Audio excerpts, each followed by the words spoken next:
நமஹ ஹர ஹர நம பதையே ஹர ஹர மகாதேவா. நாடுடைய சிவனே போற்றி, எந்நாட்டவர்க்கும் இறைவா போற்றி, ஏகம்பத்துரை எந்தா போற்றி, பாகம் பெண்ணொரு ஆனாய் போற்றி, காவாய் கனகத்திரளே போற்றி, திரு கைலை மலையானே போற்றி போற்றி. திருச்சிற்றம்பலம். இப்ப பார்க்கமுள்ள இந்த தென்னாளுடைய சிவனை போற்றி இதெல்லாம் மாணிக்க வாசகருடைய பொன்னான வாசகங்கள். எம்பெருமான் நடராஜரின் கிருபையாலும் மாணிக்க வாசகரின் அருளாலும் இன்றைய தினம் மாணிக்க வாசகருடைய லைஃப் ஹிஸ்டரிய ஒரு ஷார்ட் சம்மரியாகவும், அதே போல சிக்னிபிகன்ஸ் ஆஃப் திருவெம்பாவை. இன்னைக்கு குழந்தைகள்லாம் வீதி பஜன் காலையில திருப்பாவை திருவெம்பாவை அவ்வளவு அழகா பாடியிருக்கா. அந்த திருவெம்பாவையோட சிக்னிபிகன்ஸ், எதுக்காக மாணிக்க வாசக பெருமான் திருவெம்பாவை பாடினார் அதையும், அதே போல மாணிக்க வாசக பெருமான் பல தொகுப்பு பாடியிருக்கார். அதுல முக்கியமான ஒரு தொகுப்பு பார்த்தோம்னா போற்றி திருவள்ளுவர். அது மூலமா மாணிக்க வாசக பெருமான் நம்ம வாழ்க்கையை நம்ம எப்படி ஒவ்வொருத்தரும் பார்க்கணும் அப்படிங்கறத என்ன சொல்லியிருக்கார் அப்படிங்கறத இந்த 3 விஷயத்தை இந்த நெக்ஸ்ட் 20 மினிட்ஸ்ல குவிக்கா அனுபவிக்கலாம் இருக்கும். நான் எல்லாமே பிக்டோரியலா தான் ரெப்ரசென்ட் பண்ணியிருக்கேன். ஸோ தட் நீங்க அப்படியே ஃபாலோ பண்ணிட்டே வரலாம். இந்த ராஜா அரிமர்தன பாண்டிய மன்னன், அந்த பாண்டிய மன்னனுடைய தலைமை அமைச்சரா இருக்கார் மாணிக்க வாசகர். அவருக்கு கொடுத்த பட்டம் பார்த்தோம்னா தென்னவன் பிரம்மராயர். அதாவது இந்த அமைச்சர் அவையிலே பார்த்தோம்னா ஹைலி இன்டலெக்சுவல் மாணிக்க வாசக பெருமான். எப்பேற்பட்ட ஒரு முக்கியமான விஷயமா இருந்தாலும் ராஜா மாணிக்க வாசக பெருமான் தான் சொல்லுவார். வங்கக்கடல்ல பார்த்தோம்னா அரபு நாட்டில இருந்து குதிரையெல்லாம் எடுத்து வந்திருக்கா. அதனால ராஜா அந்த குதிரை படையை புதுப்பிக்கணும் அப்படிங்கிறதுக்காக அந்த அரபு நாட்டு வணிகர்களோட ஒரு டீல் சைன் பண்றதுக்காக மாணிக்க வாசக பெருமான்கிட்ட பொன் பொருள் எல்லாத்தையும் கொடுத்து அனுப்புறார். அப்படியே போயிட்டு இருந்தவர் மதுரையிலிருந்து திருப்பெருந்துறை ஊர் வரப்ப அவரால் அந்த ஊர் எல்லை தாண்ட முடியல. ஏன்னா அங்க சாட்சாத் சிவபெருமானே குருவா அந்த குருந்த மரத்தடியில உட்கார்ந்துட்டு இருக்கார். சிவபெருமான் அவரை ஈர்த்து ஆட்கொள்றார். அதனால வந்த வேலை என்ன அப்படிங்கறத மறந்துட்டு நேர குருகிட்ட போய் சரணாகதி அடைகிறார். உட்கார்ந்து இருக்கிற சிவபெருமான் மாணிக்க வாசக பெருமான் இப்படி குருட்டே சரணாகதி அடைஞ்சு அங்கேயே குரு உபதேசம் பெற்று அங்கேயே இருக்கார் மாணிக்க வாசக பெருமான். ரொம்ப நாள் ஆகி வரலையே அப்படின்னு உடனே ராஜா ஓலைச்சுவடி அனுப்புறார். ஹைலி இன்டலெக்சுவல் அந்த அமைச்சர் இல்லையா, ஆனா அந்த மாணிக்க வாசகர் அதுக்கு ரிப்ளை எழுதல. குருட்ட கேட்கிறார் என்ன பண்றது, இப்படி ராஜா ஒரு ஓலைச்சுவடி அனுப்பிச்சிருக்காரு. அதற்கு குரு சொல்றார், ஆவணி மாதம் மூல நட்சத்திரத்தன்னைக்கு எல்லா குதிரையும் வரும் அப்படின்னு போய் ராஜாட்ட சொல்லு அப்படிங்கிறார். இவரும் நேரா மதுரையில போய் ராஜாட்ட சொல்றார். ஆவணி மூலம் அன்னைக்கு சிவபெருமானே ஒரு இளைஞன் ரூபத்துல எல்லா குதிரையும் ராஜாட்ட கொடுக்கிறார். அன்றைய தினம் இரவு பார்த்தோம்னா வந்த குதிரை எல்லாம் நரி, அதாவது படினா குதிரை, படியெல்லாம் நரியா மாறி எல்லாம் இருந்த குதிரையும் அடிச்சு கொண்டுட்டு காட்டுக்கு ஓடிடுறது, ஊழை இட்டுட்டு அங்கேயிருந்து ஓடிடுறது. அதனால ராஜா மாணிக்க வாசகரை சிறையில் இடுறார்.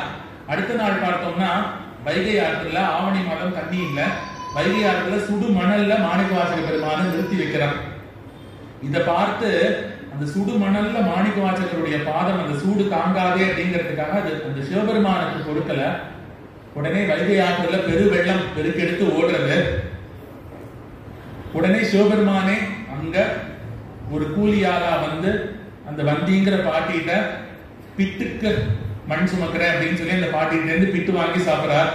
பிட்டு சாப்பிட்ட உடனே உண்ட மயக்கம், நம்ம எல்லாம் சாப்பிட்ட உடனே மத்தியானம் தூங்கிடும். அதே போல சிவபெருமானும் பிட்டு வாங்கி சாப்பிடுறார், உடனே தூங்கிடுறார். அந்த செக்ஷன்ல மட்டும் அந்த மண் அடைக்கிற அந்த வேலை நடக்கல அப்படிங்கறதுனால ராஜா பெரும்பால அடிக்க அந்த அடி உலகத்துல இருக்கக்கூடிய அனைவருக்கும் அந்த அடி திறம்படி விழருது. அப்படி மாணிக்க வாசகர் நிரபராதி அப்படின்னு சொல்லி நிரூபிக்க வந்தார் சிவபெருமான். அன்றிலிருந்து அமைச்சர் இந்த எல்லா பதவியும் துறந்து சிவபெருமான் மீது பல பாடல்கள் பாடி பல கோயில்களுக்கு சென்று கைங்கரியம் பண்ணி இறுதியில தில்லை சிதம்பரத்துல சிவபெருமானோட ஐக்கியமானார் மாணிக்க வாசக பெருமான். இதுதான் அவருடைய life history in short version. அடுத்தது சிக்னிபிகன்ஸ் ஆஃப் திருவெம்பாவை. இந்த திருவெம்பாவை பார்த்தோம்னா திருவண்ணாமலையில மாணிக்க வாசக பெருமான் அருளியது மொத்தம் 20 பாடல்கள். முதல் 8 பாடல்கள் பார்த்தோம்னா தோழிகள் சக தோழியை எழுப்பதான் அமைந்திருக்கும். அடுத்த மீதி இருக்கக்கூடிய அந்த 12 பாடல்கள் இறைவனுடைய கீர்த்தியை பாடுற மாதிரி அமைந்திருக்கும். இதுல இப்ப மாணிக்க வாசகருடைய ஹாஸ்ய எலிமெண்ட்ஸ் என்னென்ன அப்படிங்கறத பார்ப்போம். இந்த பாடல்ல பார்த்தோம்னா தோழிகள் வந்து சக தோழியை எழுப்புறா. பாசம் பரஞ்சோதிக்கு என்பாய் தாப்பகெல்லாம் பேசும்போது எப்போது இப்போதார் அமளிக்கே நேசமும் வைத்தனையோ. அதாவது இது சிம்பிளா பார்க்கணும்னா, ஒரு குழந்தை காலையில ரெடி ஆயிட்டா, ஆனா வீதி பஜனுக்கு வந்து கூப்பிடவா இன்னும் வரலையே அப்படின்னு சொல்லி இன்னொரு 10 நிமிஷம் தான் இருக்கே, போய் படுத்து போமேன்னு படுத்துன்றான் அந்த குழந்தை. வர சக தோழிகள் எப்ப பார்த்தாலும் என்னுடைய பாசம்னா சிவனுக்குன்னு சொல்லுவியே, இப்ப போய் தூங்கிறியே, ஏன் இன்னும் வரல அப்படின்னு கேட்கிறா. உடனே அதற்கு அந்த குழந்தை பதில் சொல்றா, சீச்சி இவையும் சிலவோ விளையாடி ஏசும் இடம் ஈதோ. இது விளையாடுறதுக்கு இடமா? நம்ம எல்லாம் சிவபெருமான பாடணும், என்ன போய் கேள்வி கிண்டல் பண்றீங்க, டைம் ஆலையா, வாங்க போலாம் அப்படின்னு கூட்டிட்டு போற மாதிரி இந்த பாடல் அமைச்சிருக்காரு. அடுத்த பாடல் பார்த்தோம்னா, ஒரு குழந்தை மார்கழி மாசம் வீதி பஜன் வருஷம் நடந்துட்டு இருக்கு குரோம்பேட்ல. இந்த வருஷம் புதுசா ஒரு குழந்தை சேர்றது. அந்த குழந்தை இந்த பஜன் எல்லாம் பத்தி கேட்ட உடனே அந்த குழந்தை சொல்றது, முத்தன்ன வெண்ணகையாய் முன்வந்து எதிர் எழுந்தன் அத்தன் ஆனந்தன் அமுதன் என்று அள்ளூரி தித்திக்க பேசுவாய். அதாவது அந்த பொண்ணு எப்படி பேசுறானா, நான் நாளையில இருந்து வந்து ஜாயின் பண்ணிக்கிறேன், ஏன்னா சிவபெருமான் அத்தன் ஆனந்தன், சிவபெருமான பத்தி பாடுறதுக்கு என்ன கேட்கணுமோ அவ்வளவு இன்னைக்கே பாடலாமே அப்படின்னு சொல்லிட்டு அடுத்த நாள் காலையில தூங்கிட்டு இருக்கா.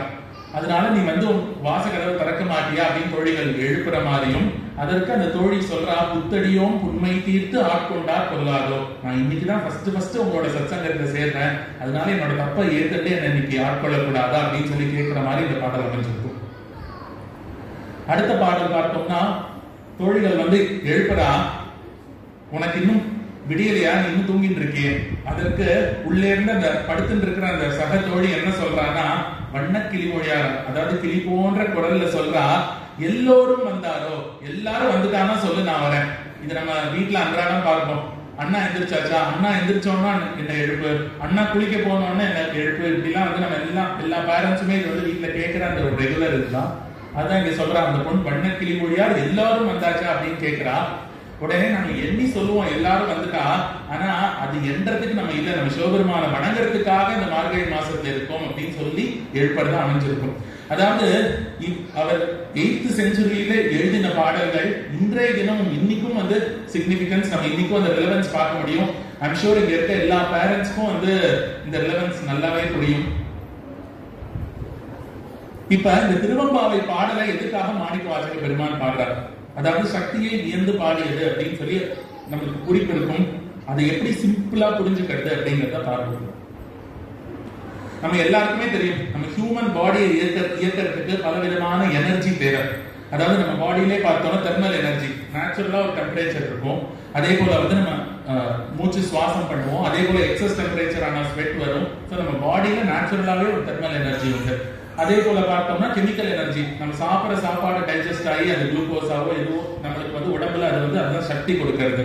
மூணாவது பார்த்தோம்னா மெக்கானிக்கல் எனர்ஜி, ஒரு இடத்துல ஒரு இடத்துக்கு போறதா இருக்கட்டும், நடக்கிறதா இருக்கட்டும், கை வீசி நடக்கிறதா இருக்கட்டும், நம்ம ஹார்ட் பம்ப் பண்றதா இருக்கட்டும், இதெல்லாம் மெக்கானிக்கல் எனர்ஜி. அதாவது நம்ம சாப்பிட்ற சாப்பாடு நம்மளுக்கு எனர்ஜி கொடுத்து நம்மள ஒரு பூரணத்துவமா ஒரு ஃபங்க்ஷனிங் பண்றதுக்கு நம்மளுக்கு அந்த சாப்பாடு அந்த எனர்ஜியை கொடுக்கிறது. இதுல ஏதோ ஒண்ணு ப்ராப்ளம் இருக்கும். ஃபார் எக்ஸாம்பிள், டெம்பரேச்சர் அதிகமானா மற்றதெல்லாம் செய்ய முடியுமா அப்படின்னு பார்த்தோம்னா செய்ய முடியாது. ஃபீவர் அதிகமானா நடக்க முடியாது, கால் வலிக்கும், சாப்பிட முடியாது, இது எல்லாமே டவுன் ஆயிடும். ஸோ ஒரு energy is needed for all other energy. இது எல்லாமே இன்டர் ரிலேட்டட். இது நம்ம உடம்புக்கு. அதே போல உயிருக்கு, அதாவது ஒவ்வொருவருடைய மனசுக்கு ஒரு எனர்ஜி வேணுமே, அது எப்படி கிடைக்கிறது அப்படிங்கிறதுக்கு தான் இந்த சத்சங்கமே. அதாவது இப்போ ஒரு இண்டிவிஜுவல் ஒருத்தரோட மனசு இருக்குன்னா அந்த மனசு பார்த்தோம்னா நெகட்டிவா யோசிக்கும், நெகட்டிவோட எக்ஸ்ட்ரீமுக்கு போகும், இல்லாட்டி அலைபாயும், அதை வந்து சரி பண்ண முடியாது. அப்ப ஒருத்தருடைய மனசை சரி பண்ணணும்னா அது ஒரு மனசு சரி பண்ண முடியாது, ஒரு குரூப் ஆஃப் மனசு, குரூப் ஆஃப் சோல், அதுதான் வந்து சரி பண்ண முடியும். அதுதான் சத்சங்க மகிமை. இப்படி இந்த படத்துல பார்த்தீங்கன்னா நம்ம பார்ப்போம், ஆஸ்திரேலியால இருந்து பறவை பறந்து வேடந்தாங்கலுக்கு வரும். எப்படி அவ்வளோ மைல் தூரத்தை வந்து பறந்து வரும்னா இது குரூப்பா வர்றது. ஒரு பறவைக்கு தொய்வு ஏற்பட்டா கூட இன்னொரு பறவை முன்னாடி வந்து லீட் பண்ணும், அதுக்கு அந்த எனர்ஜியை கொடுக்கும். அதே போல 10 மாடு இருந்தா ஒரு சிங்கத்தையும் விரட்டி எடுக்க முடியும். அதே போல தனியா காலையில 4 மணிக்கு வீதி பஜனைக்கு எந்திரிச்சு வரணும்னா லக்ஷா வருவாளான்னு பார்த்தா வரமாட்டான். ஆனா ஸ்ரீனிவாஸ் வரா, ஸ்ரீஹரி வரா, ராகவ வரா அப்படின்னா அந்த உற்சாகம் அந்த குழந்தையில எழுப்பி விட்டுரும். அதுதான் அந்த சத்சங்கத்தோட மகிமை. இந்த சக்தியை வியந்து பாடுறது அப்படின்னா, அதாவது நம்ம ஒவ்வொருத்தருடைய மனசுக்கு அந்த சக்தியை கொடுத்து அந்த சத்சங்கத்தை உருவாக்கி அந்த சத்சங்கத்தின் மூலம் இந்த கலியை வெல்ல முடியும், நம்மளுடைய நெகட்டிவான இம்பாக்ட்ஸை வெல்ல முடியும் அப்படிங்கிறதுக்காக தான் மாணிக்கவாசக பெருமான் இந்த திருவெம்பாவையை நமக்கு அருளி இருக்கிறார். அதுதான் இந்த குரு கிருபா பஜன் மண்டலியே இந்த சத்சங்கத்துக்கு ஒரு சாட்சி. இன்றைய தினம் விடாது மழை பெய்தாலும் அடாது மழை பெய்தாலும் விடாது பஜன் செய்வோம் அப்படின்னு சொல்லி இந்த குழந்தைகள் எல்லாம் அந்த மழையிலையும் ஒவ்வொரு இடமா நின்று பஜன் செய்ததே இதற்கு சாட்சி. மாணிக்கவாசக பெருமான் எந்த நோக்கத்தோட அதை பாடியிருக்காரோ அதற்கு சாட்சி இந்த குரு கிருபா பஜன் மண்டலி. அடுத்தது லாஸ்ட் பார்ட், மாணிக்கவாசக பெருமான் அருளிய போற்றி திருவள்ளுவர். இது எதுக்காக பார்க்க போறோம்னா, முக்கியமா பேரண்ட்ஸ்க்கு, அதாவது எப்படி நம்ம லைஃபை நம்ம எப்படி பார்க்கணும் அப்படிங்கிறதுக்கு உண்டான ஒரு குவிக் சம்மரி. அதாவது சிவபெருமான் நமக்காகவே பூமிக்கு நம்ம எல்லாம் பக்தி செய்யணும் அப்படிங்கிறதுக்காக சிவபெருமான் வந்திருக்கார். நம்ம பார்த்தோம்னா ஒரு யானையா பிறந்திருக்கலாம். மாணிக்கவாசக பெருமான் சொல்றார், யானை முதலாக எறும்பிதாயம், ஒரு யானையா பிறந்திருக்கலாம், எறும்பா பிறந்திருக்கலாம்.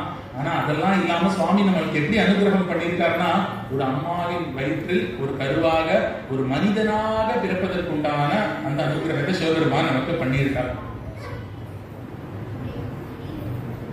இந்த ஸ்லைடு பார்த்தோம்னா மாணிக்கவாசக பெருமான் எப்படி ஒரு டாக்டரா இருக்கார் அப்படிங்கறத நம்ம பார்க்க முடியும். டிஃபரெண்ட் ஆஸ்பெக்ட் ஆஃப் மாணிக்கவாசக பெருமான். இந்த 10 லைன்ல பார்த்தோம்னா, இப்பெல்லாம் நம்ம கருவுற்ற அந்த 10 மாசம் ஸ்கேன் பண்ணும்போது டாக்டர் சொல்லுவார், க்ரோத் ஸ்கேன், அனமாலி ஸ்கேன், இந்த மந்த் இந்த குழந்தை இப்படி வளர்ந்துருக்கு, அது எல்லாத்தையும் இந்த 10 வரிகள்ல சொல்றார். முதல் மாசம் அந்த குழந்தை பார்த்தோம்னா ஒரு தாந்திரிக்காய் அளவுதான் இருக்கும். 3வது மாசம் தான் அந்த ஃப்ளூயிட் வரும். பார்த்தீங்கன்னா மும்மதம் தன்னுள் அம்மதம் பிழைக்கும். எக்ஸஸ் ஃப்ளூயிட் இருந்தாலும் கஷ்டம், கம்மி ஃப்ளூயிட் இருந்தாலும் கஷ்டம். சோ அந்த இதையும் பிழைத்து தாண்டி ஈரிரு திங்களில் பேரிருள் பிழைக்கும். இது ரொம்ப அழகான வரி. அதாவது 4th மந்த்ல தான் அந்த குழந்தைக்கு இருட்டே தெரியும் அப்படிங்கிறார். எப்படின்னு பார்த்தோம்னா 4th மந்த்ல தான் அந்த குழந்தைக்கு அந்த சென்ஸ் ஆர்கன்ஸ் எல்லாம் வரும். இன்னைக்கு ஸ்கேன் பண்ண போனா டாக்டர் சொல்லுவா எல்லா ஆர்கன்ஸும் ஃபார்ம் ஆயிருக்கு, குழந்தை நல்லா இருக்கும்பா. அதுதான் அவர் சொல்றார், 4th மந்த்ல அந்த இருளை ரியலைஸ் பண்ணும். அதே போல சொல்லிட்டே வரார், 6 திங்களில் ஊரலர் பிழைக்கும். நம்ம 5ஆம் மாசத்துக்கு அப்புறம் தான் நம்ம ரிலேட்டிவ்ஸ் ஃப்ரெண்ட்ஸ் எல்லாருக்குமே சொல்லுவோம். அப்ப 6வது மாசம் தான் ஊரலர்னா திருஷ்டி, ஜின்சிங். சோ இதுல இருந்து அந்த குழந்தை பிழைத்து அப்படியே ஒவ்வொரு கட்டமும் தாண்டி தாண்டி தாண்டி 10வது மாசம் அந்த குழந்தை ஒரு மனிதனா பூமியில பிறக்கிறது. அடுத்தது பார்த்தோம்னா, மனிதனா பிறந்ததுக்கு அப்புறம் படிக்கணும், அதுக்கப்புறம் நல்லா சம்பாதிக்கணும், வீடு வாங்கணும், பங்களா வாங்கணும். அதாவது லைஃப் எப்படி வேணாலும் போலாம். செல்வம் என்னும் அல்லலில் பிழைக்கும். அதாவது அதிகமா செல்வம் சேர்க்கணும் அப்படிங்கிற அந்த எண்ணத்திலிருந்து பிழைத்து, அதே போல பார்த்தோம்னா நல்குறவு என்னும் தொல்விடம். நல்குறவுனா பாவர்ட்டி. நம்ம லைஃப் பார்த்தோம்னா ரொம்ப லக்ஸூரியஸாவும் இருந்திருக்கலாம், இல்லாட்டி ரொம்ப ஏழ்மையிலும் இருந்திருக்கலாம். இது எதுவுமே இல்லாம நடுவாந்திரமா ஒரு பேலன்ஸ் லைஃப நமக்கு சுவாமி கொடுத்திருக்காரு. அப்படிங்கிற அந்த எண்ணத்தோட நம்ம இருக்கணும், அந்த கன்டென்ஷன் இருக்கணும் அப்படிங்கறத இங்க மாணிக்கவாசக பெருமான் சொல்றார். இதெல்லாம் தாண்டினாதான் தெய்வம் என்பதோர் சித்தம் உண்டாகி இறைவன் ஒருத்தர் இருக்கார் அப்படிங்கிற அந்த எண்ணம் வரும். அப்படிங்கிற அந்த எண்ணம் வந்தா சுவாமியை வணங்கிட்டே இருக்க முடியுமா அப்படின்னு பார்த்தா அடுத்த ப்ராப்ளம் என்ன அப்படிங்கறத சொல்றார். ஆத்தமானார் அயலவர் கூடி. உடனே ரிலேட்டிவ்ஸ் எல்லாம் என்ன பண்ணுவா, என்ன இந்த சின்ன வயசுலயே சுவாமி சுவாமின்னு போறா, என்ன சின்ன வயசுலயே நான் சன்னியாசி ஆயிட்டான்னு பேசுறதுக்கு ரிலேட்டிவ்ஸ். இன்னொரு குரூப் என்ன பண்ணுவா, நாத்திகம், இதை ஒழிக்கிறேன் அதை ஒழிக்கிறேன் அப்படின்னு சொல்றதுக்கு ஒரு கூட்டம். இப்படி இதெல்லாம் இந்த டிஸ்ட்ராக்ஷன்ஸ் வரும். இதெல்லாம் தாண்டி சுவாமியை நம்ம வணங்கணும். அடுத்த டிஸ்ட்ராக்ஷன் பார்த்தோம்னா ப்ரொசீஜரல் டிஸ்ட்ராக்ஷன்ஸ். நீ சுவாமியை வணங்குறியா, இந்த நாளுக்கு விரதம் இரு, இந்த சாஸ்திரத்தை ஃபாலோ பண்ணு, இந்த சம்பிரதாயத்தை ஃபாலோ பண்ணு அப்படின்னு சொல்லி அந்த ப்ரொசீஜர் அப்படிங்கிற அந்த ஒரு சர்க்கிள்குள்ள நம்மளை கன்ஃபைன் பண்ணி அதிலே சில சமயம் மாட்டின்றோம். அதை தாண்டி இருக்கிற அந்த பெரிய விஷயத்தை பார்க்க முடியாம போயிடும். அதுல இருந்து தப்பித்து அதுக்கப்புறம் மாயை நம்மளை சுத்தி இருக்கக்கூடிய எல்லா டிஸ்ட்ராக்ஷன்ஸையும் தாண்டி நம்ம எப்படி இருக்கணும்னா, தழலது கண்ட மெழுகுது போல. தழல் அந்த நெருப்புங்கிறது சுவாமி, மெழுகுங்கிறது நம்ம சுவாமி அப்படின்னு சொன்னாலே நம்ம மனசு உருகணும். சுவாமி அப்படிங்கிறதுக்கு உண்டான அந்த கொள்கை எப்படின்னா பசுமரத்தாணி போல இருக்கணும். இதெல்லாம் மாணிக்கவாசக பெருமானுடைய வாசகங்கள். தழலது கண்ட மெழுகுது போல, பசுமரத்தாணி அரைந்தார் போல. எப்படி அந்த மாதிரி நம்ம சுவாமியை அவ்வளவு இறுக்கமா பிடிச்சிட்டு இருக்கணும். இப்படி எல்லாம் இருந்தோம்னா நம்மளை சுத்தி என்ன செய்வாங்க, என்ன சரியான பித்தனா இருக்கா, எப்ப பார்த்தாலும் சுவாமி சுவாமி அழகான் சுவாமி சுவாமின்னு போறானே அப்படின்னு சொல்லி கிண்டல் பண்றதுக்கு ஒரு கூட்டம் இருக்கும். அதையும் தாண்டி இறைவனுடைய திருவடியே சாஸ்வதம், அன்பே சிவம், எந்த இடத்துல அன்பு இருக்கோ அந்த இடத்துல சிவபெருமான் இருக்கார் அப்படிங்கிற அந்த எண்ணம் நமக்கு பிறக்கும். அதாவது அந்த அன்பே சிவம் அப்படிங்கிற அந்த வாசகத்தை முழுமையா பூரணமா உணரணும்னா இவ்வளோ ப்ராசஸையும் தாண்டி வந்துதான் உணர முடியும். அதற்கு தேவைதான் அந்த சத்சங்கம். அப்படி அந்த அன்பே சிவம் அப்படிங்கறத உணர்ந்து சிவபெருமானுக்கு ஒரு அர்ச்சனை ஒரு போற்றி சொன்னோம்னா அப்பதான் அந்த சிவபெருமான் பூரணமா ஏற்றுக்கொள்வார் அப்படின்னு சொல்லி இதை வந்து எக்காலத்துக்கும் பொருந்துற மாதிரி இன்னைக்கும் பார்த்தோம்னா நாத்திகம் பேசுறதுக்கு ஒரு குரூப் இருக்கா. நம்ம ரிலேட்டிவ்ஸே என்ன காலையில ஏர்லி மார்னிங் குழந்தையில பஜனை எல்லாம் அனுப்புறேன் 60 வயசுக்கு அப்புறம் போனா போக கூடாது அப்படின்னு கேட்கறதுக்கு ஒரு குரூப் உண்டு. இது எல்லாத்தையும் தாண்டி நம்ம சத்சங்கத்துல ஈடுபடும் பொழுதுதான் சுவாமி கிட்ட போக முடியும் அப்படிங்கிற அந்த ஒரு ப்ளூ பிரிண்டா மாணிக்கவாசக பெருமான் போற்றி திருவள்ளுவர் மூலமா நமக்கு கொடுத்திருக்கார்.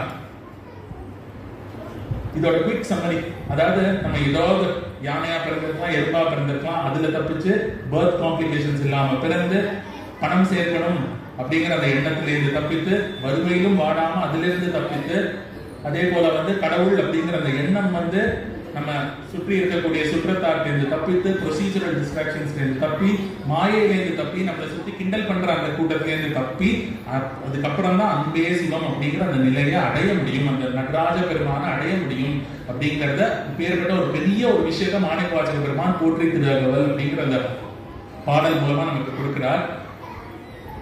இன்னைக்கு நம்ம தென்னாடுடைய சிவனை போற்றி, எந்நாட்டவர்க்கும் இறைவா போற்றி, அண்ணாமலையம் அண்ணா போற்றி, இந்த இது போன்ற பல போற்றி வாசகங்கள் எல்லாம் மாணிக்கவாசக பெருமான் இந்த போற்றி திருவள்ளுவர்ல நமக்கு அருளியிருக்கிறார். இந்த திருவாசகம் அப்படிங்கிறது பார்த்தோம்னா ஒரு தேன், அதாவது பருக பருக பருக பருக ஆனந்தம். அந்த திருவாசகம் அப்படிங்கிற அந்த தேன், இந்த திருவாசக தொகுப்புலதான் அந்த திருவம்பாவையும் வருது. இந்த திருவம்பாவை திருப்பள்ளி எழுச்சி இந்த தொகுப்பு எல்லாம் பாடி இந்த தேனை பருகி இந்த குழந்தை எல்லாம் பார்த்தோம்னா மேலும் மேலும் மேலும் மேலும் இந்த சத்சங்கத்திலே இருந்து, இன்றைய தினம் பார்த்தோம்னா ஒரு வீட்டுக்கு அப்பா அம்மா 2 குழந்தைகள் வந்தாங்கன்னா அடுத்த வருஷம் ரிலேட்டிவ்ஸ் அந்த மாதிரி எல்லாரையும் கூப்பிட்டு வருஷம் இந்த சத்சங்கம் மேலும் மேலும் வளரணும். அதே போல ஜெனரேஷனுக்கும் இந்த விஷயம் கொண்டு போனோம். எவ்ரி இயர் ஃபர்ஸ்ட் சண்டே குரோம்பேட்ல வீதி பஜன் உண்டு, இந்த சண்டே நான் எங்கேயும் வரமாட்டேப்பா ஏன்னா குரோம்பேட்ல மார்கழி வீதி பஜன் உண்டு அப்படிங்கிற அந்த எண்ணம் அடுத்த தலைமுறைக்கும் கொண்டு செல்லும் அளவுக்கு மாணிக்கவாசக பெருமானும் ஆண்டாள் நாச்சியாரும் சிவபெருமானும் நமக்கு அருள் பண்ணணும். மேலும் மேலும் இந்த குரு கிருபா பஜன் மண்டலி அப்படிங்கிற இந்த சத்சங்கம், இந்த வீதி பஜன், இந்த சத்சங்கம் மேலும் மேலும் வளரணும் அப்படின்னு இறைவனை பிரார்த்தனை செய்து எல்லாம் வல்ல எம்பெருமான் நடராஜனை போற்றி, தென்னாடுடைய சிவனே போற்றி, எந்நாட்டவர்க்கும் இறைவா போற்றி. திருச்சிற்றம்பலம்.